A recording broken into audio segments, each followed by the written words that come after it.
yo dudaría de eso, ¿eh? Creo que incluso está más cerca Marcelo Ebrard y Adán Augusto. No, Lo yo que ahí yo les difiero. En este punto es por la figura de Andrés Manuel López En la Obrador. alianza de Va por México no tenemos a alguien que vaya al... Pero les falta, pues eso de conectar con la gente y con los jóvenes, que es Pero lo que está... es una persona muy, muy inteligente. Vamos a recordarles que vamos a estar semana a semana en esta edición de la Mesa de Opinión Juvenil.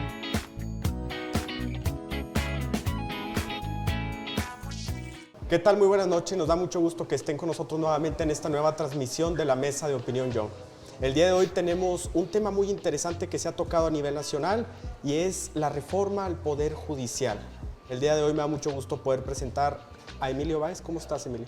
Muy buenas noches, Higinio. La verdad que aquí un tema muy debatible, muy polémico y esperemos que la gente y los señores del jurado estén de nuestro lado. Leonardo. Muy buenas noches, ¿verdad? Pues estamos preparados para poder explicar y debatir acerca de esta reforma. Es una reforma en cualquiera de las instancias, pues visiblemente necesaria. No podemos seguir manteniendo un poder judicial incompetente desde hace décadas. Es necesario modificar algunas cosas a favor, algunas cosas en contra. Al final de cuentas creo que pues toca que la gente haga su propio juicio y también veremos qué es lo que pasa con los compañeros del jurado, los señores del jurado, que espero que tomen la mejor decisión basadas en los argumentos y no en las creencias o ideologías. Muy bien, antes de presentar al personal de nuestro jurado, quiero dejar en claro que en este juicio Leonardo está a favor de que se lleve a cabo la reforma al Poder Judicial y Emilio en contra, entonces escucharemos sus argumentos. También nos da mucho gusto contar con nuestro jurado. Buenas noches, jurado. Fabián Nájera, mucho gusto. Hola, ¿qué tal? Muy buenas noches. Un saludo a mis compañeros, a su señoría y a todos en la mesa. Muy buenas noches a todo el jurado también, al juez, a las partes también. Les agradezco pues, su presencia y que nos vayan a convencer con los mejores argumentos sobre esta reforma judicial. Muy bien. Pues ¿se puede interrumpir un poco, señoría? Nada más para agradecer la presencia también de nuestro invitado y de un compañero muy agradable que ya se le extrañaba muchísimo. Una belleza para la vista. Gente. Una persona que sin duda es grato a la vista y a los corazones que esté presente, nuestro estimado José Sándwich, que ya hace mucho tiempo que no venía, pero que ya no se ofrecía tanto. Muy bien, nos da mucho gusto igualmente poder verlo nuevamente. Y ahora sí, para toda la audiencia que nos esté viendo, yo sé que este tema va a ser de gran interés. Y dicho esto, inicia sesión. Vamos a comenzar teniendo los argumentos de esta reforma al Poder Judicial, la cual se ha tocado a nivel nacional. Esta reforma habla precisamente de poder ver cuáles son aquellos privilegios que tienen los ministros de la Suprema Corte de Justicia de la Nación, entre otras dependencias que abarcan. El presidente López Obrador ha sido muy incisivo en este tema. Ahora que la virtual presidenta electa Claudia Sheinbaum está a punto de tomar posesión, se le está prácticamente instruyendo que esta reforma sea liberada sí o sí, ahora que tienen la mayoría calificada en el Congreso. Vamos a escuchar primero el argumento de Emilio. Muchas gracias, su señoría. Bueno, para empezar, honorable juez y miembros del jurado, sean bienvenidos a esta sesión. El día de hoy nos encontramos reunidos más que nada para realmente ver y defender nuestra soberanía judicial. El día de hoy venimos con la incógnita de preguntarnos realmente qué es lo que busca la oposición y realmente busca proteger nuestra soberanía y nuestro poder judicial, o simplemente es un capricho más del presidente Andrés Manuel López Obrador. Lo que buscan ellos es politizar completamente el poder judicial, eliminando completamente los filtros que ya se tenía preestablecidos dentro del poder judicial y llevándolos a un proceso de elección popular. Así, llevando a los jueces, no nada más a que no se sometan a un Estado de Derecho, sino que también a empezar a una campaña política para así poder tener politizado al Poder Judicial. Excelente. Leonardo, su argumento. Muchas gracias, señoría. Yo quisiera que se me brindara la oportunidad de hacerle varios cuestionamientos al abogado. No sé. Primero el argumento. Primero el argumento. Bueno, muy sencillo. Es una reforma muy amplia. Creo que es una narrativa bastante selectiva y, pues por decirlo así, hasta tendenciosa, quererse centrar solamente en la cuestión de la elección popular, de la elección por voto para los ministros y jueces. Sobre todo aquí una cuestión, yo quisiera aquí preguntarle a Emilio, ¿cuál es el formato actual de selección de los ministros de la Suprema Corte de Justicia? En base a exámenes y pruebas previas. ¿Quiénes votan y quiénes ponen a los ministros de la Suprema Corte de Justicia? Pues el presidente de la República, así como también las cámaras quienes proponen. Exactamente. Bueno, yo quisiera preguntar, entonces no es precisamente el poder político y en específico el partido en el poder el que al final de cuentas dictamina quién es el próximo ministro de la Suprema Corte de Justicia. ¿Eso ya no es politizar? Al final de cuentas sí, pero no lo estás Bueno, debatiendo a un punto claro, a ver. público. Tú y yo lo entendemos que al final de cuentas la propuesta la hace el presidente de la República y que es votada por el Senado. En este caso, quien domine el Senado es quien decide. Si no se pone de acuerdo, es directamente el presidente de la República. Que esto es lo que tenemos, obviamente, una Suprema Corte de Justicia que está a favor de los intereses de cualquier partido, sea el que sea Morena, sea el PRI, sea el PAN, sea el PRD, que dejó de existir, cualquiera de ellos. A final de cuentas, yo lo que quisiera preguntar es, ¿qué no es preferible buscar un filtro? A final de cuentas es otro filtro, que no sea solo el poder político, sino que también sea la ciudadanía, porque esto nos va a traer varios beneficios. En primer lugar, ya no sería la imposición directa del poder, precisamente imponiendo a un perfil en la Suprema Corte. Hay muchos ejemplos muy criticables. Y también otra cosa, a final de cuentas, si es elección por voto popular, nos damos a la tarea también como ciudadanía y a la responsabilidad de la participación y del conocimiento, lo cual no había antes. Ponían a quien querían, nadie hace cuestionamientos, nadie puede decir lo contrario y nos amolamos. Ahora, sin duda, pues por lo menos tenemos la oportunidad de decidir, de ver los mejores perfiles y si no estamos de acuerdo, por más campañas que se puedan hacer, a final de cuentas tomamos la decisión. Y si es una cuestión de política electoral, pues bueno, te recuerdo que a pesar de que el PRIAN estaba en el poder en el 2018, la ciudadanía cansada decidió votar por un cambio por Andrés Manuel López Obrador. Lo mismo puede pasar en el poder Pero a ver, judicial. ahora yo te pregunto a ti, ¿realmente conoces el nombre de los jueces? ¿Realmente? A ver, dime un juez de aquí de Coahuila, el nombre de algún juez, en quien quieras. De aquí de Coahuila no te puedo decir. Es lo mismo, o sea, porque... Exactamente, pero ¿dónde queda la responsabilidad del ciudadano? Si estamos Pues el ciudadano, en un punto si de antes en las elecciones desconocimiento, populares de presidente no salía a votar, ¿y tú crees que Exactamente. le va a dar la ¿Y responsabilidad por que qué? se merece para el Poder Judicial personas que no se entiende el derecho, porque el derecho es ambiguo y una persona común y corriente no lo puede entender? Entonces, realmente, ¿cuál es la sensatez de poder Con esa poner a pregunta discusión? vamos a escuchar qué tiene que decir nuestro jurado. Adelante, jurado. A ver, yo sí quisiera preguntarle al licenciado que está en contra de la reforma judicial. A ver, vemos algo bien interesante que es la justicia y la legalidad, que eso es lo que supuestamente está pues buscando de alguna manera pues quienes están en ese poder. ¿Por qué pensar que los ciudadanos no van a poder tener esa posibilidad de discernir a los jueces que son aptos para eso? A ver, ¿tú has leído un código penal? Pues no, pero ¿La a ver, Constitución? mira, ¿Puedes captar y puedes interpretar lo que se está diciendo en tal artículo? Mira, yo como tal, yo no propongo a los candidatos.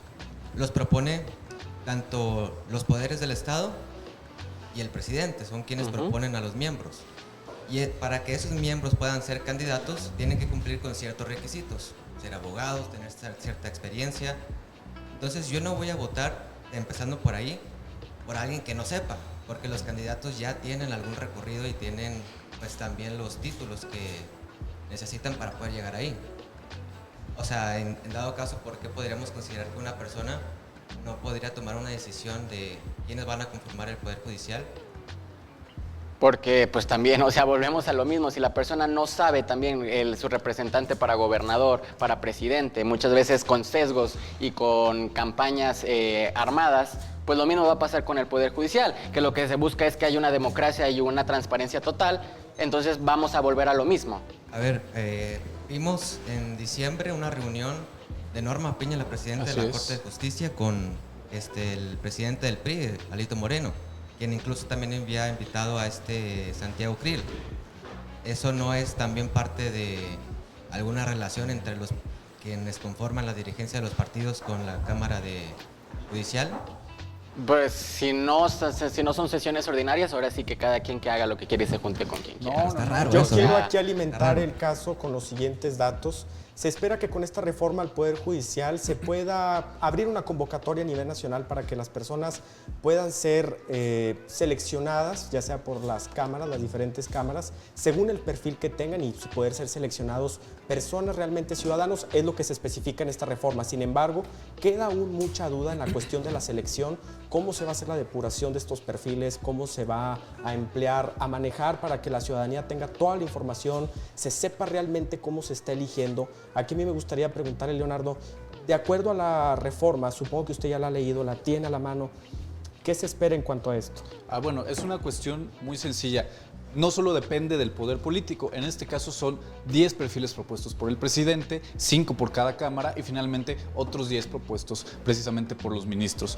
Es una convocatoria más abierta y que al final de cuentas tiene que ser un filtro la selección de estos perfiles. Yo quisiera remitirme tantito al tema que previamente platicamos y sí quisiera expresarle al abogado, en este caso en contra de la reforma, que yo no comparto ni defiendo para nada la postura tanto que ahorita está mostrando como la que muestra muchas veces la oposición, de catalogar a la ciudadanía y al electorado como personas ignorantes que no merecen ser parte de las decisiones de nuestro país. En el postulado que tú estás exponiendo, simplemente dices que no merecemos tomar decisiones porque no estamos informados y porque no conocemos, pero que no al hacer las campañas para conocer a nuestros jueces y magistrados, precisamente avanzaríamos a conocerlos, así como a cualquier político. Pero a ver, conoceríamos su perfil, pero a ver, ¿qué su me va a experiencia. decir en la campaña? ¿Me permite avanzar? A ver, adelante. Conoceríamos su perfil, tomaríamos la mejor decisión y no solo eso, sino que una vez que entre en funciones, al momento en que nosotros tomamos la decisión, sentimos una responsabilidad que nos hace involucrarnos todavía más y estar al pendiente de su funcionamiento. Eso es un avance que ahora pues, precisamente rompe con el postulado que usted expone, en donde plantea un modelo que excluye a la ciudadanía de la justicia. Y a final de cuentas, pues ese involucramiento nos hace estar al pendiente de la justicia y no solamente de estar atenidos a lo que otras personas defiendan y definan por nosotros. A ver si sabes que la justicia es ciega, ¿no? Pues la es que, justicia ¿por qué es tiene que aplicable. ser? Y es que Claro. también en la campaña, ¿qué me va a venir a decir un juez en su campaña? Que se va a someter a que el país se va a someter a un estado de derecho, que va a impartir justicia, que va a ser imparcial. ¿Tú defiendes perfiles preparados? Leonardo, ya usted dio el argumento, vamos a esperar a que Emilio nos comparta su opinión. Gracias, señor juez, qué amable.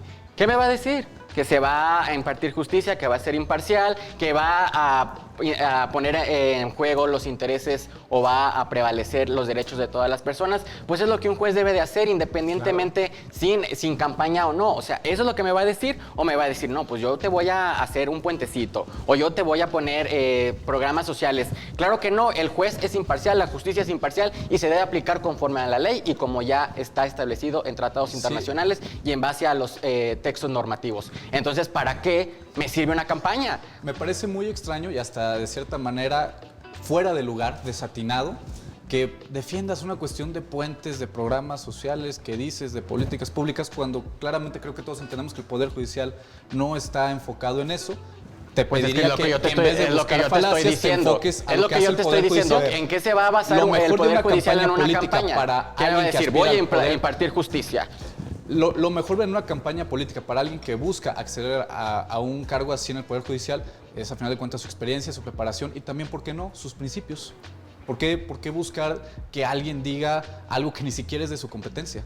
Podemos enfocarnos en tener a las mejores personas. Bueno, entonces preparadas dime tú, en esa hipótesis, ¿cómo va a ser una campaña de un juez? Si tú fueras un juez para que vas a estar en la Suprema Corte, ¿qué dirías? ¿Qué le dirías al pueblo? Les voy a dar su justicia y le voy a dar a cada uno lo que le corresponde y voy a velar por sus derechos. Es lo que todos los jueces hacen. Con esa información, jurado, retroaliméntonos con lo que están diciendo nuestros abogados en la cuestión de la selección de los posibles magistrados. ¿Qué vertientes se ven que no se han cubierto?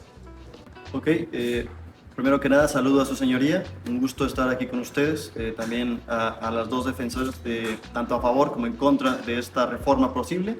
Y bueno, quisiera comentarles que hay algo que quizás se nos está escapando y es esta forma de cómo se van a elegir estos perfiles para poder pertenecer a una elección pública para un cargo tan importante como este.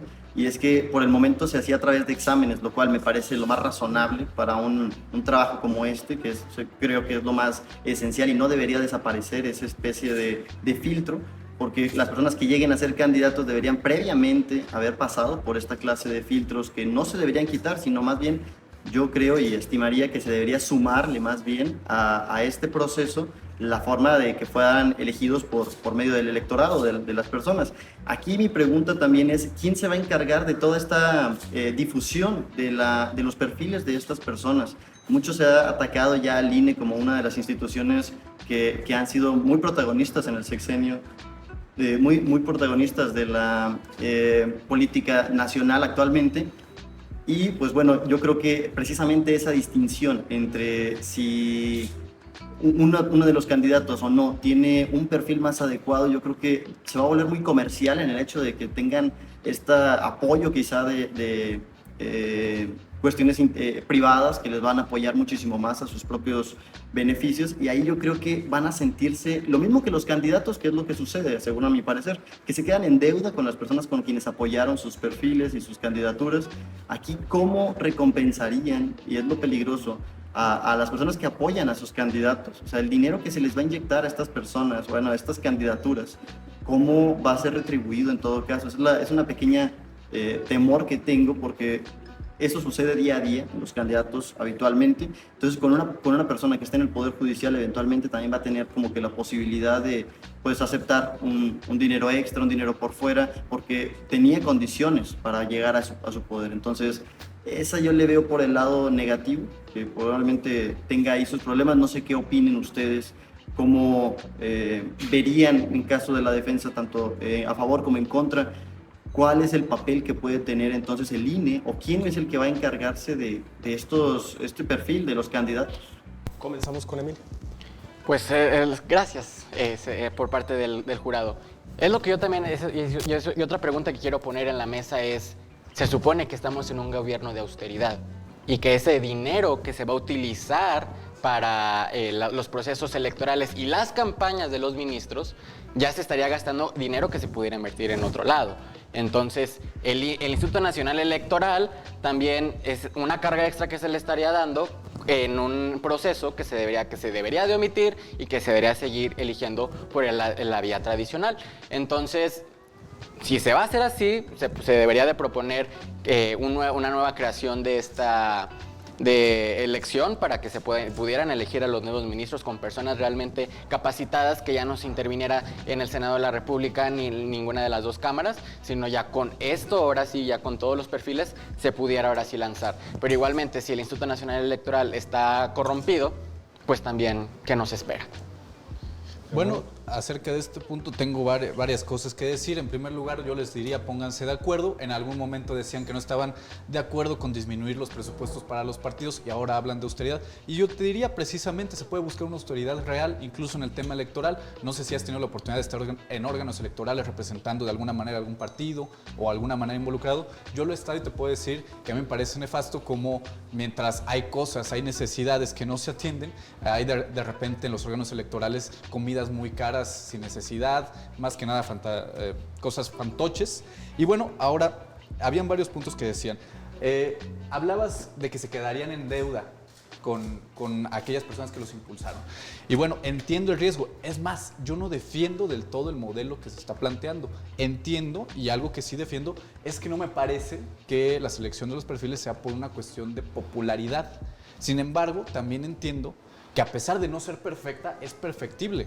Lo que sé es que ya nos podemos quedar en el modelo actual, en donde directamente el poder político es el que impone. Y yo te diría, ¿tienes miedo al riesgo que se representaría que llegue una persona en deuda con algún compromiso, con algún empresariado? Hoy en día las personas que llegan tienen una deuda clara y están protegidos por el poder político, en este caso por la fuerza política que los impuso en estas cortes, en estos cargos. Entonces, yo te diría que se trata de una cuestión de sumar. No digo que esta sea la mejor, no me parece que sea la mejor, pero entiendo que no hay una contrapropuesta. La contrapropuesta, que es quedarnos rezagados en el modelo anterior, es simplemente excluir a la ciudadanía de las decisiones y que en sí los partidos políticos sigan imponiendo y protegiendo a quien quieran sin permitirnos decir ni pío. Muy bien, espero que con esos argumentos, tanto las personas que nos sintonizan, al igual que nuestro jurado, vaya tomando nota para al momento de que hagamos el veredicto. Y vamos a pasar al siguiente punto, que también es muy importante. Se habla dentro de esta reforma poder reducir, según argumentos del presidente, los privilegios que tienen los ministros dentro de la Suprema Corte. Privilegios que se han argumentado, se han debatido, sin embargo, al momento de que se reduzcan estos privilegios, ¿qué se quiere hacer? ¿Por qué se quiere hacer? ¿Qué argumento tiene Leonardo respecto a esto? Bueno, creo que hay varios puntos donde verlo, principalmente desde el gasto público. También es cierto que a final de cuentas asciende a una cantidad de dinero gastada que a veces no tiene tanto fundamento. Te digo, a final de cuentas hay muchas cuestiones, por ejemplo, se les daba un apoyo en algún momento que para cubiertos, que para no sé qué otras tonterías. Yo creo que la austeridad republicana no se refiere a un mal funcionamiento, sino a evitar los excesos que no son necesarios. Y eso, pues a final de cuentas, para mí sería algo muy indignante, precisamente, que mientras más del 50% de la población mexicana se encuentra en pobreza, veamos a ministros que gracias a su posición tienen la vida solucionada. Además de eso, creo que se trata de buscar una verdadera justicia. Es muy complicado, y lo hemos dicho siempre desde los perfiles políticos, si tú tienes una posición tan aislada del resto de la población que consideres otras percepciones y por lo tanto te importen otras necesidades. Creo que no es nada del otro mundo. Tienen a final de cuentas un sueldo bastante digno, no se les van a quitar todas las prestaciones, no se les van a quitar todas las... Pues lamentablemente se les van a quitar todos los privilegios. Creo que simplemente buscar la mayor equidad, que sea un cargo digno, sin tantas cosas extra. O sea, no, la verdad no veo la necesidad. No sé si alguno de ustedes diga de que, pues si yo como juez, además de mi sueldazo y de todo lo que me brindan, quiero más y más y más. Pues creo que eso se basa en la ambición pura. Muy bien.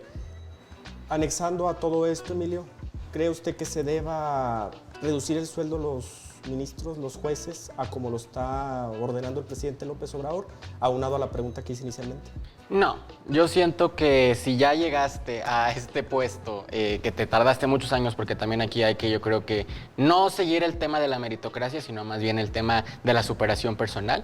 Si ya te tardaste tantos años en hacer doctorados, en estudiar, en prepararte, en tener las relaciones públicas que te llevaron hasta ese puesto. Relaciones públicas, eso es un punto importante, ¿eh? Claro, también, claro, y va de la mano también las relaciones públicas, ¿no? Porque si el presidente me está proponiendo, pues como el presidente me va a conocer si yo nunca he entablado una conversación con él. ¿Estás diciendo que quien tiene palancas merece más privilegios? No que el que tiene palancas, sino el que me ha trabajado más para poder, Puedes trabajar sin tener muchas relaciones públicas. Quiero yo aquí hacer un alto y ser muy incisivo en la cuestión de las interrupciones. Creo yo que se puede desestimar el caso si siguen las interrupciones muy incisivas. Vamos a dar oportunidad a que el abogado Emilio pueda dar sus argumentos y después de eso, después de que escuchemos al jurado, tomamos un veredicto. ¿Les parece bien? Muy bien. Ok, entonces retomando lo que estaba diciendo, yo estoy en contra de que se baje el sueldo.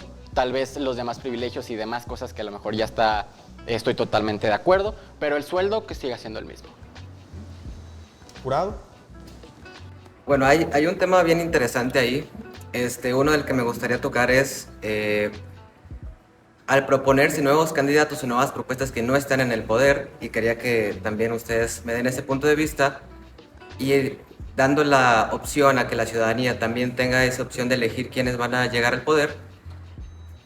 Creo pensar, y no sé, ustedes también lo analizarán, darle la oportunidad a otras personas que no han estado en ese poder, que llegan a ese poder muchas veces por esas mismas palancas que ya tienen o con esos favores que ya les han dado, pues tanto a partidos políticos, a dirigentes, al mismo presidente, y que llegan ahí por esos méritos y no tanto por sus esfuerzos.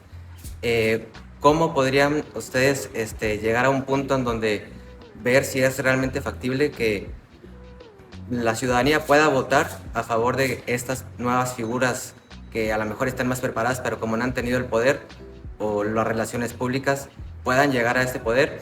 Y otro punto muy importante, pues bueno, se están postulando aproximadamente más de 10,000 candidatos para los puestos de este cargo. ¿Cómo va a ser una persona para analizar más de 10,000 cargos para este tipo de poderes? Bueno, creo que en primer lugar obviamente no son los 10,000 para un solo encargo, o sea, están muy divididos. También los poderes se encargarán en este caso de filtrar a los perfiles y al final nos tocará tomar una decisión entre una menor cantidad, entre 30, bueno, en este caso para la Suprema Corte de Justicia serían 30, entre 30 perfiles escoger a final de cuentas 9, que es la propuesta. Yo incluso aquí quisiera mencionar que no solo es la cuestión de en este caso la elección, sino también una reducción no solamente de los privilegios. Yo también estoy de acuerdo, creo que el sueldo, si es el que toca, pues corresponde.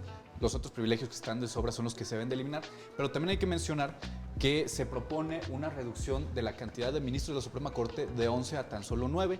Yo estoy, si bien entiendo que puede ser una carga de trabajo, sí entiendo que también son relativamente pocos los casos que llegan a estas instancias. O sea, tienen que avanzar, son realmente pocos porque se van filtrando en las instancias menores. Además, si vamos a la reducción, pues hay que mencionar cuando Ernesto Zedillo, en 1994, redujo la Suprema Corte de 26 ministros a tan solo 11, y nadie dijo absolutamente nada.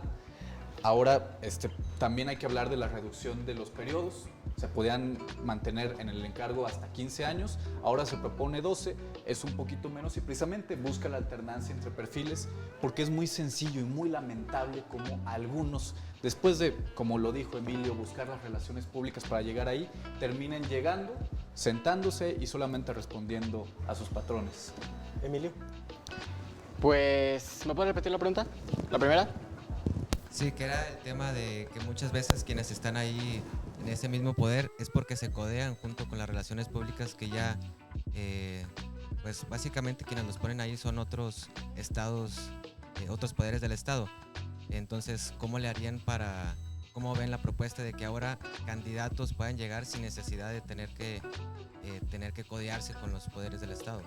Pues es que eso es algo que ni siquiera en la misma política tradicional se ha visto. Siempre hemos visto que ponen al hijo del hijo y el que tiene el mayor dinero, el que tiene el mayor contacto. Entonces, la verdad no es algo que se absolvería completamente, seguiría siendo lo mismo en el proceso electoral, en el proceso judicial. Entonces, lo que se podría hacer, y vuelvo a insistir, el tema de los exámenes, el tema de los filtros, es donde se evalúa realmente si la persona está capacitada o no, y muchas veces con los sesgos que la gente tenemos, inclusive hasta de los mismos candidatos a la presidencia municipal, a las alcaldías, a los diputados, tenemos estos sesgos de la persona y la integridad realmente de esa persona. Entonces, lo mismo pasaría con lo de la Suprema Corte. Nuestro jurado tiene una pregunta por hacernos. Adelante. Sí, gracias, su señoría. Tenía como que la duda también sobre el papel que juegan los ministros actualmente.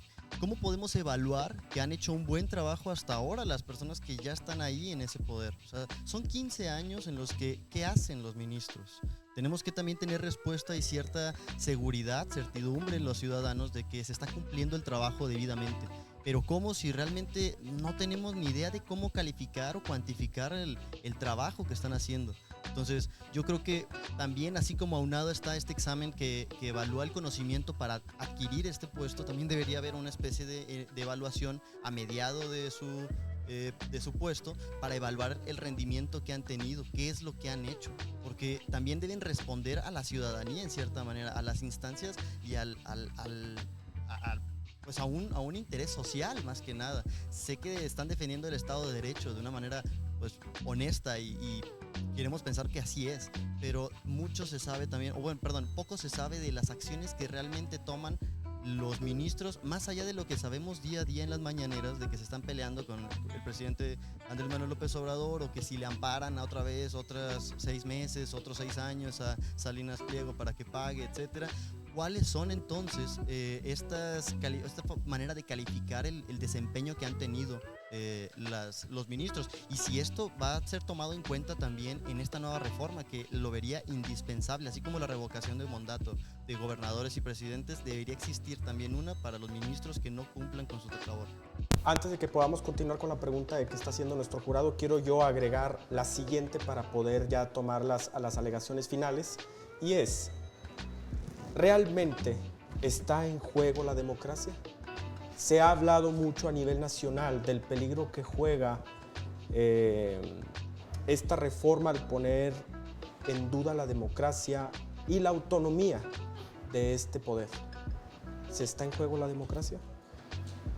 ¿Emilio? No, tú primero.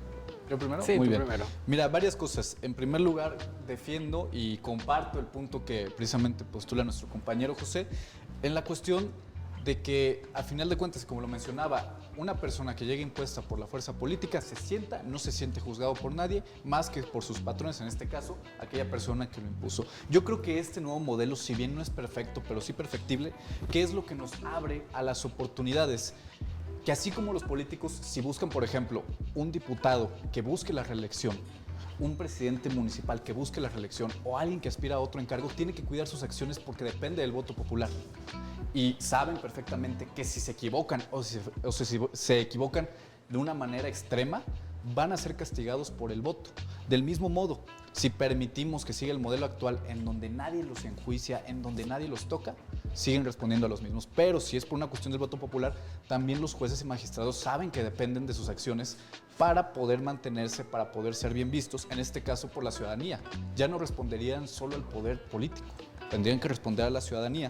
Y también si vemos uno de los casos como los que mencionaba Emilio, en donde ponen al mejor relacionado, al familiar de, pues la ciudadanía también castiga. Podemos votar en contra, así como se votó en contra actualmente y perdió una elección un exgobernador de Coahuila que la gente dijo, ¿sabes qué? No me parece correcto que ahora busque más. Le votó en contra. Del mismo modo, si tenemos a un perfil que sabemos que ha tenido un mal funcionamiento y que de otra instancia podría ser impuesto, la ciudadanía se puede poner de acuerdo o por un simple análisis y conciencia decidir no votar a favor de esa persona. Entonces, yo no creo que se esté de ninguna manera atentando. Creo que no podemos seguir compartiendo una visión en donde la ciudadanía es incompetente para tomar las decisiones debidas para buscar la justicia, sino buscar el involucramiento. Creo que a final de cuentas, teniendo una mayor conciencia, un mayor conocimiento, podemos avanzar. Y si a lo mejor al día de hoy muchas personas dicen es que la ciudadanía no está preparada para tomar decisiones sobre su país, pues precisamente esto va a ser una responsabilidad y un deber que nos va a hacer avanzar hacia ahora sí ser para esas personas dignos de tomar nuestras decisiones. Emilio. Igualmente concuerdo con el jurado y con aquí la contraparte en el caso de ahora sí de poner una evaluación y una revocación de mandato, pero yo creo que aquí lo que no ha quedado claro es que un juez, un juzgador, juzga de manera imparcial y la justicia es completamente ciega, entonces no comprendo. Quisiera preguntar eso solamente, ¿al día de hoy lo hacen? Se supone que sí. Se debe de, la justicia aquí en China es imparcial.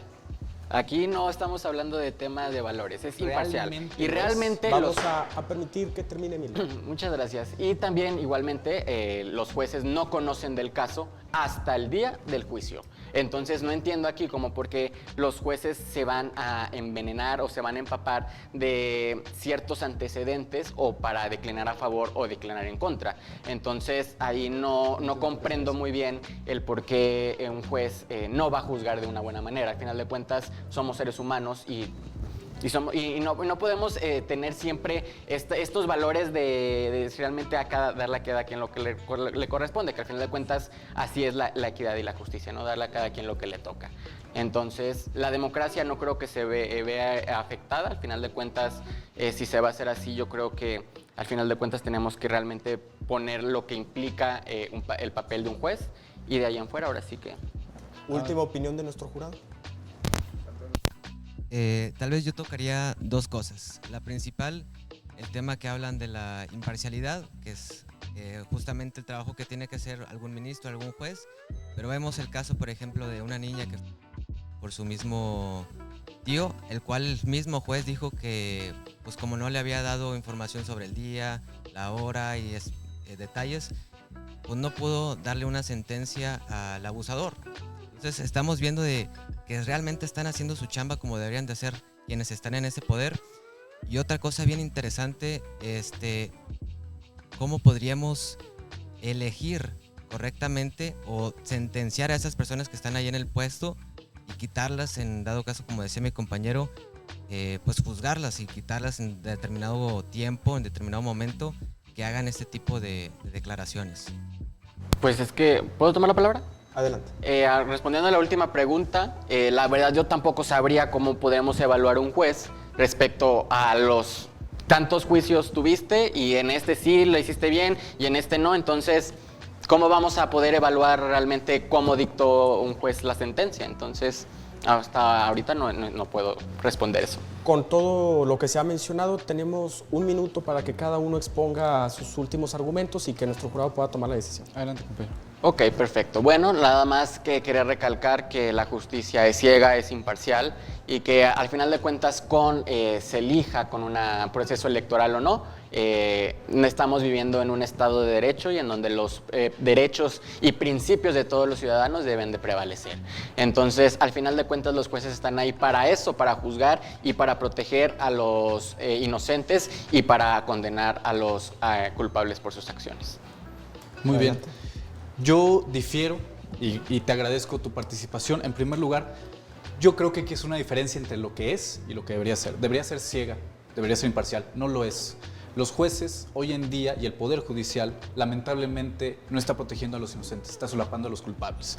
Y bueno, creo que vivimos en un México de injusticia, de impunidad, y esta postura de buscar excluir a la ciudadanía de las decisiones y de los actores que ejercen la justicia es una postura conformista que excluye y que simplemente acepta un modelo de injusticia e impunidad que durante tantas décadas ya quedó simplemente ineficiente y que sabemos que necesita cambiar.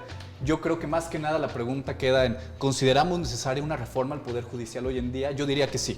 Le preguntaría a los mexicanos si sienten seguridad en que el día en que pudiera pasar algo se van a tomar las mejores decisiones, o consideran que simplemente los intereses, el dinero se va a imponer sobre la justicia.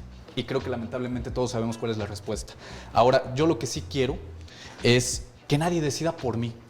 Yo no quisiera que los partidos y las fuerzas políticas decidan por encima de lo que la ciudadanía sabe que es correcto. Porque la ciudadanía, a final de cuentas, tiene la oportunidad de tomar decisiones diferentes a los intereses partidarios. Y bueno, yo más bien aspiro y quiero un modelo de justicia en el cual la razón, la imparcialidad y la justicia verdadera se imponga, que no se prostituya y que tampoco dependa de los intereses políticos. Y confío en que el pueblo de México es lo suficientemente sabio para tomar las mejores decisiones que nos haga tener que vigilar mayormente el Poder Judicial y en este caso enjuiciar a quienes lo han hecho mal. Excelente. Jurado, según las alegaciones que hemos escuchado por parte de nuestros abogados, creo yo que podemos tomar una decisión. Bueno, no sé si realmente podamos ahorita, estamos 1-1 en la decisión. La propia sería a favor de que se lleve a cabo la reforma judicial y de mi compañero. Buenas tardes, señoría. Conforme a los argumentos que presentaron en esta sesión y con base a esas opiniones, yo formé mi opinión diciendo que estoy en contra de esta reforma judicial, debido a que no veo diferencia alguna entre el modelo actual y los resultados que podría tener un modelo diferente, a pesar de que la política pues quizás sentiría que tienen más responsabilidad los ciudadanos, pero no veo cómo pueda obtenerse un modelo diferente, una respuesta diferente. Esta pregunta que ahorita comenté sobre cómo evaluar a los jueces, yo creo que el abogado Emilio lo respondió de una manera pues muy correcta. No hay manera de evaluar un criterio imparcial, por lo tanto carece de sentido una evaluación que distinga si hizo bien su trabajo o no, por lo que no veo una necesidad de modificar actualmente la reforma judicial. Muy bien. Tenemos 2 votos a favor y 2 en contra. Yo confío en que con las alegaciones que hemos tenido tanto de parte de nuestro jurado como de los abogados, la ciudadanía podrá estar muy bien informada de la decisión. La decisión final la tienen ellos, pero de parte de un servidor me toca ser imparcial y tomar la última decisión para poder tener una correcta aplicación de la norma. De mi parte, escuchando las alegaciones de cada uno de ellos, decreto a favor la aplicación del cambio a la reforma del Poder Judicial de la Federación, cuidando en todo momento que se pueda crear un ambiente seguro, democrático, poniendo bajo reserva la elección popular de los ministros, bajo consulta de la ciudadanía para salvaguardar en todo momento el bienestar del país y la autonomía de este poder. A favor, con esto se cierra el caso.